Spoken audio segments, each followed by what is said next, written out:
Ahoy hoy Springfieldians, and welcome back to the Simpsons Theory. Maude Flanders. She was Springfield's model housewife until she was knocked out with a t-shirt gun.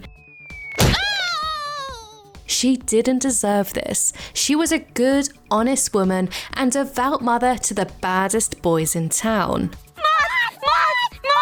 But maybe she deserved it. Maybe Maude Flanders is secretly Springfield's most notorious sociopath, and we're gonna reveal a big dark secret looming under that big, beautiful ginger bouffant. I'm Lydia from the Simpsons Theory, exploring everyone's favourite femme fatale, Maude Flanders, and why she's the biggest sociopath in Springfield. Now, this is a quick note. This video is done with tongue firmly in cheek.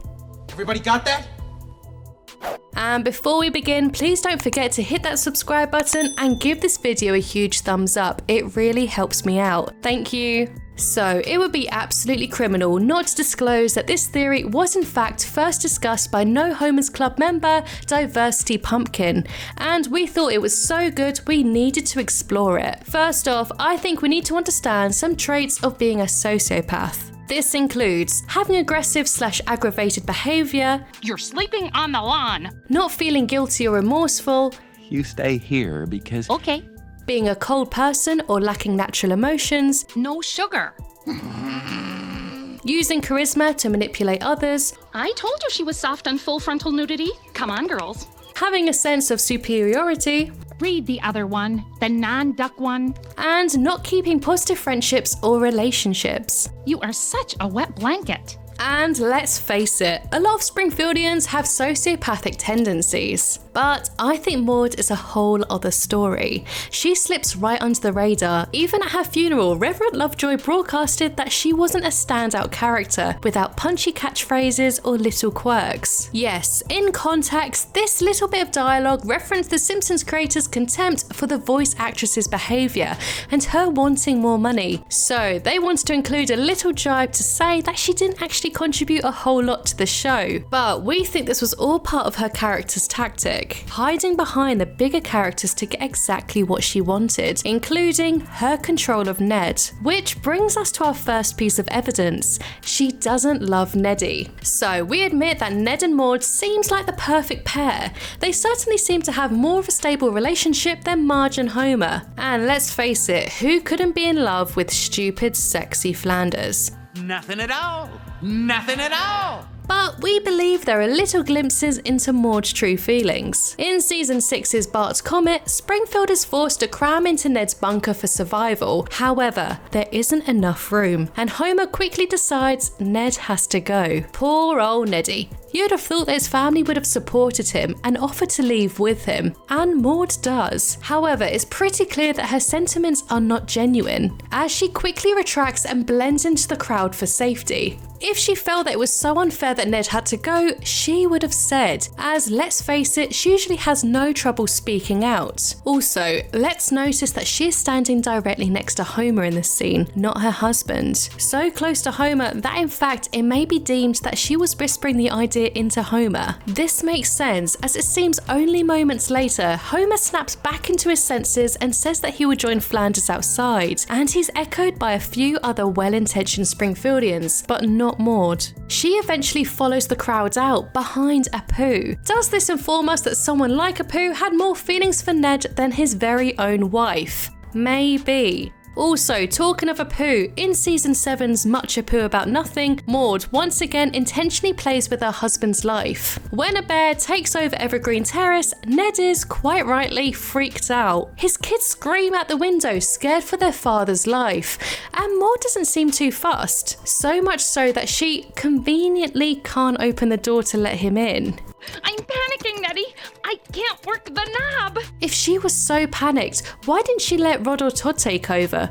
Because she wants Neddy Deddy. Weak argument, right? Nah, take a look at this. In season 9's Reality Bites, Marge successfully convinces the Flanders to buy a murder house. While Ned admires the purple drapes, Maude has a different take. The kids could scream bloody murder and no one would hear. It seems that Maude has a different plan for this house. Was she going to reenact history? It seems that she obviously has an inkling of the house's past. She would have gotten away with it too if it wasn't for those meddling kids, Homer, Snake, Wiggum, and that darn car. And let's not even talk about her stunt in A Star Is Burns. Poor Todd. And after Maude's funeral, you could see that in some way it frees Ned and his world is opened up when he lies eyes on country Christian singer Rachel Jordan. As Rachel sings He's the Man, Ned stands in the aisle looking like a lovesick puppy. And it looks like there is a change happening.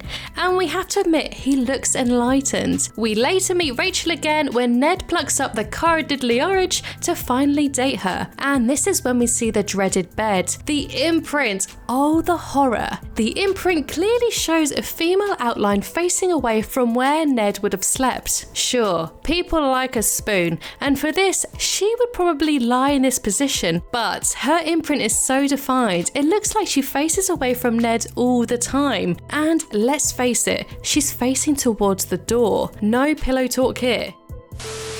Now, I would like to quickly disrupt this transmission by thanking our newest Flying Hellfish Patreon, Timothy Belson. Thank you so much, Timothy. Maude vs. Marge, her superiority complex. Who could hate Marge?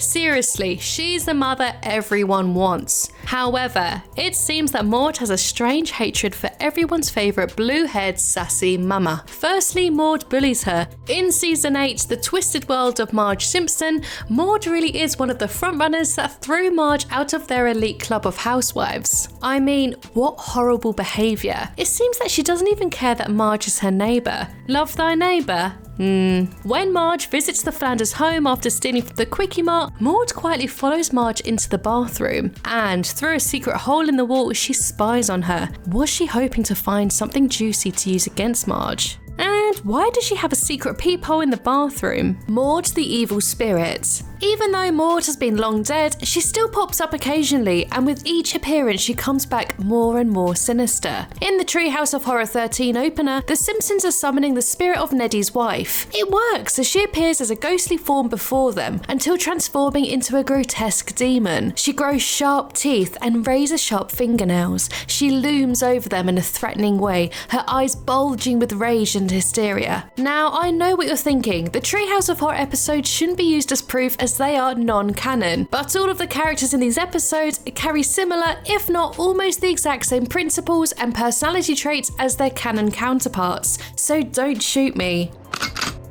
This surprisingly isn't the only time she's been represented as a hellish inhabitant. In the Treehouse of Horror 22, Maude is depicted as Satan's mistress. She comes out wearing a sexy black nightie complete with a devilish tail, asking Satan to come back to bed. Again, I know these aren't canon, but could they be hinting at the underlying evil within her? What has she done to end up in hell? Maude's latest appearance is in Season 29's Flanders Ladder. You know, for a dead woman, she sure likes to pop up. In the episode, Bart is struck by lightning and ends up in a coma. It's here that Bart meets Maude's ghost, who is bitter, angry, and full of boiling rage. She tells him that she wants to take revenge on Homer for causing her death. Not very Christian. What happened to turning the other cheek? Some people grow when they die, not you. Prompting Bart on, he arranges for his father to be shot by a gun-like cannon, the same method that killed her. Bart ends up succeeding, and Maude thanks Bart for fulfilling her revenge, all the while looking down at the corpse of Homer with a big fat smile on her face. And just before descending, Bart informs her that Ned has remarried. And how does she respond to the news that her late husband has finally found happiness? She snaps, He what?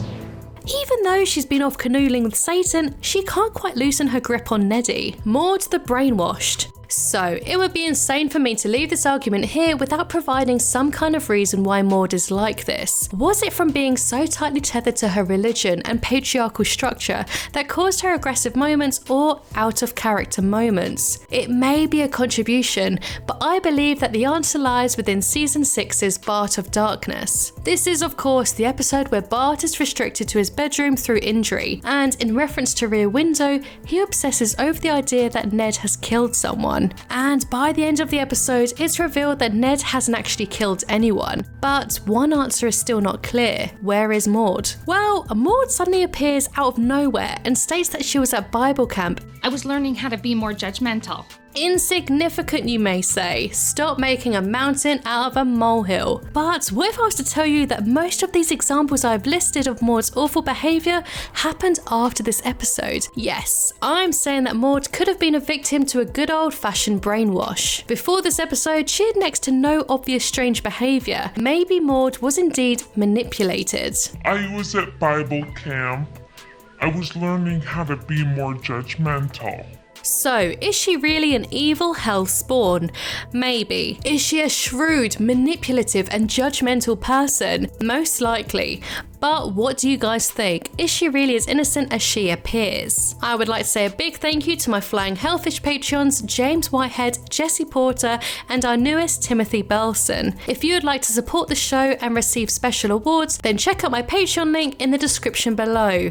Thank you very much for watching, and I'll see you soon.